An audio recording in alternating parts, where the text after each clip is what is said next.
Next is Rama, a peaceful man. Next is Krishna, a loving man. Next is Buddha, a meditative man. Next is supposed to be a mystical man. Everybody's claiming it's me, it's me, it's me. So you can be in limitations, you can be beyond limitations. So for the first time he brought this to humanity, and then he spoke about how every creature on this planet has evolved beyond its own limitations with striving over a period of time. Or in other words, he propounded the theory of evolution 15,000 years ago.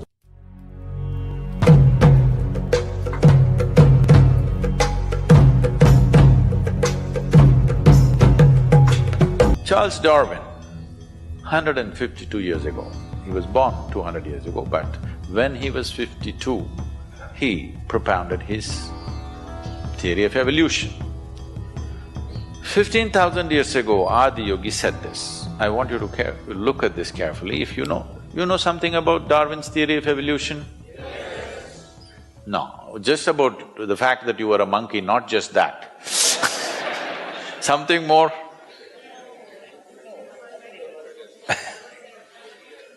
That one knowledge is good, but Adiyogi said the first form of life on this planet was in water. Well, you have heard about this in so many different ways. People told you there are 9 avatars. Yes? Can you tell me what are the 9 avatars? Matsya avatar? No, don't jump. Kurma avatar? Varaha? No. Narasimha? Vamana? Parashurama? Rama? Krishna? Buddha. 9. Now, you must understand this. Right now people have started looking at these names as people.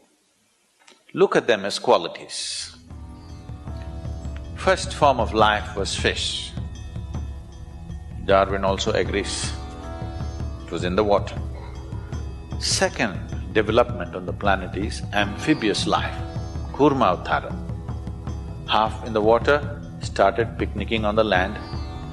Then many other creatures in between, but the next significant life is mammalian life.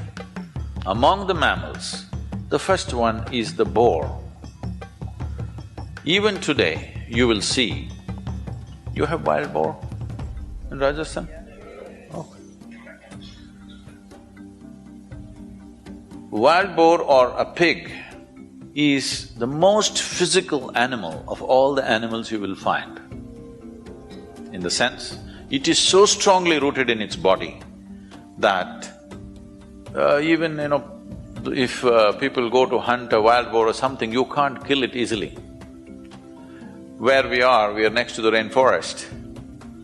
There are tribal villages, these boys who go to school, I'm talking about 10, 12-year-old boys, when they're coming back, if they see a deer, they will take sticks, they'll just pick up sticks somewhere, attack the deer and kill it.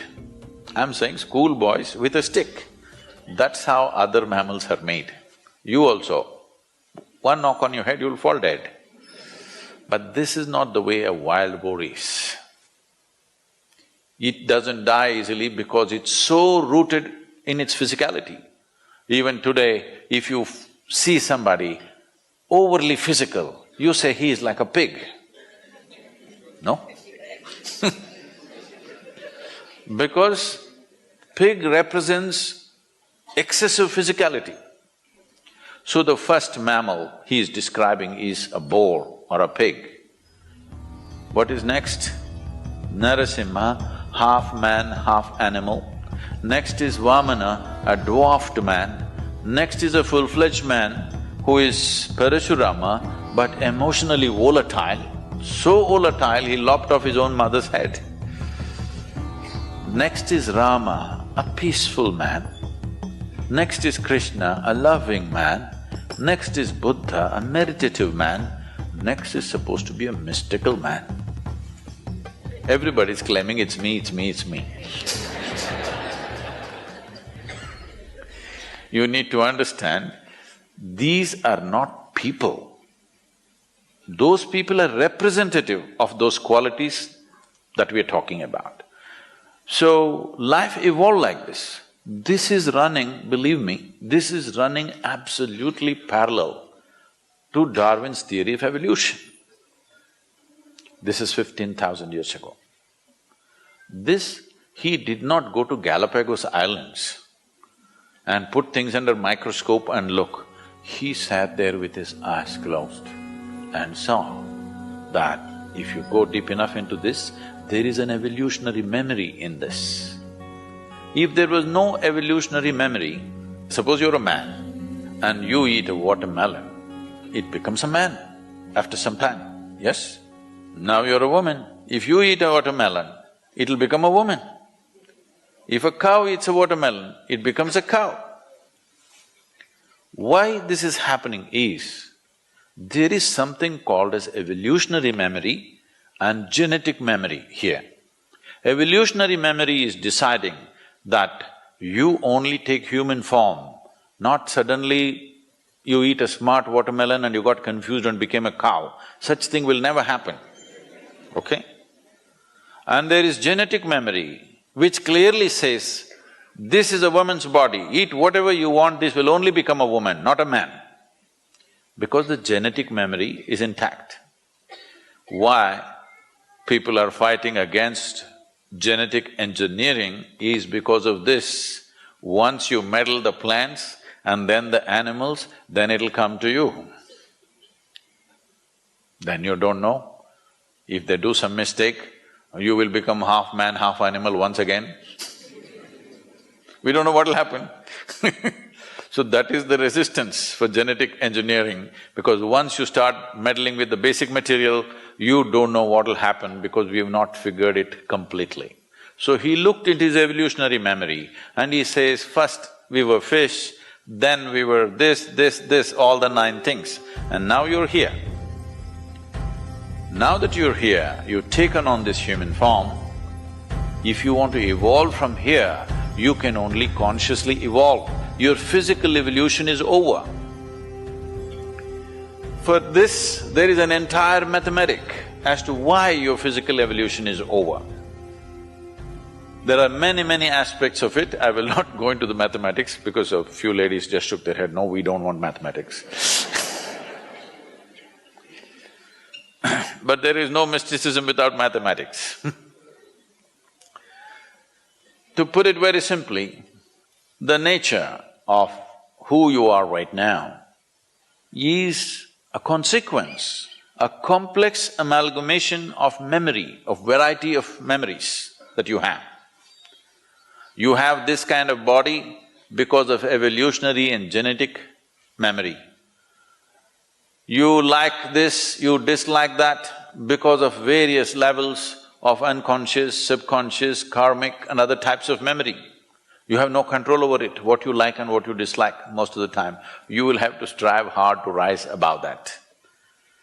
Because memory is determining everything about you. So, when we say evolution, in a way we are talking about the play of memory and the building of experience and growing into various levels. So he is saying if you're willing to strive, you can transcend everything that limits you. Only thing is, your physical body is not designed to change anymore because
this solar system, he even mentions this, unless there is some significant change in the solar system, you cannot evolve physically.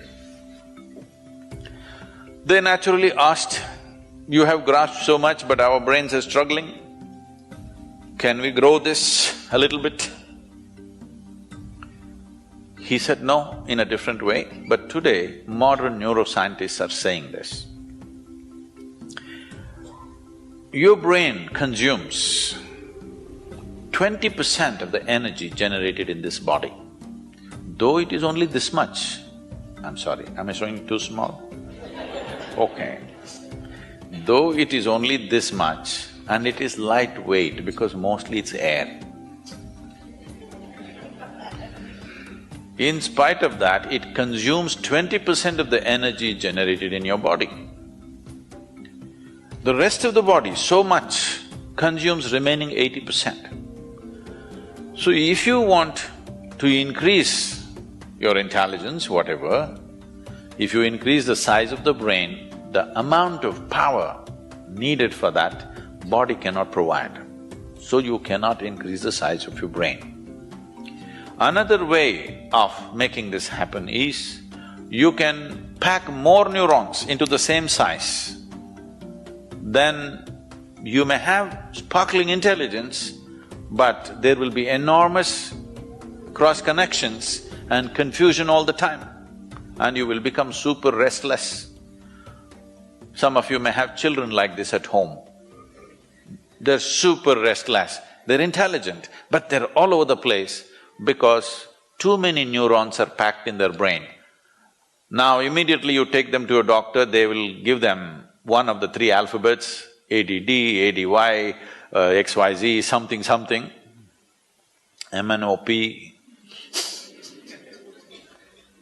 No, you should not start medication. What you need to do is, if you have a child like that, you must take time, make them walk in the nature, take them for a 3-day trek in the desert, go and swim somewhere, expose them to nature and lots of physical activity. The body will manage itself, it will eliminate the extra neurons that are there and come to its own balance. If you medicate, you must understand any medicine that you take has no intelligence to go to a specific place, it goes everywhere. They can't just dull some part of the brain.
They'll dull the whole brain and the whole body.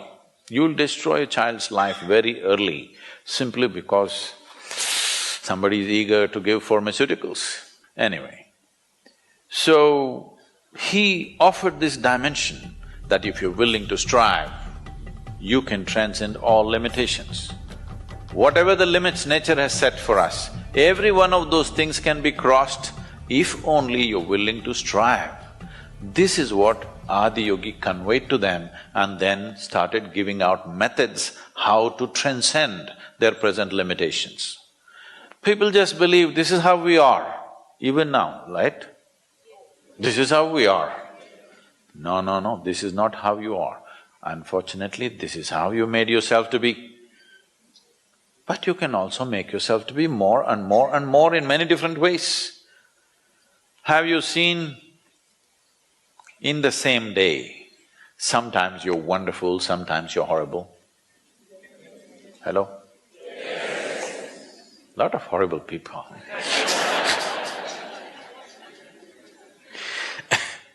So I'm saying, you always think it happened to you. No.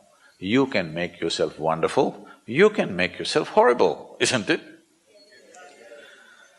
So you can be in limitations, you can be beyond limitations. So for the first time he brought this to humanity, and then he spoke about how every creature on this planet has evolved beyond its own limitations with striving over a period of time. Or in other words, he propounded the theory of evolution 15,000 years ago.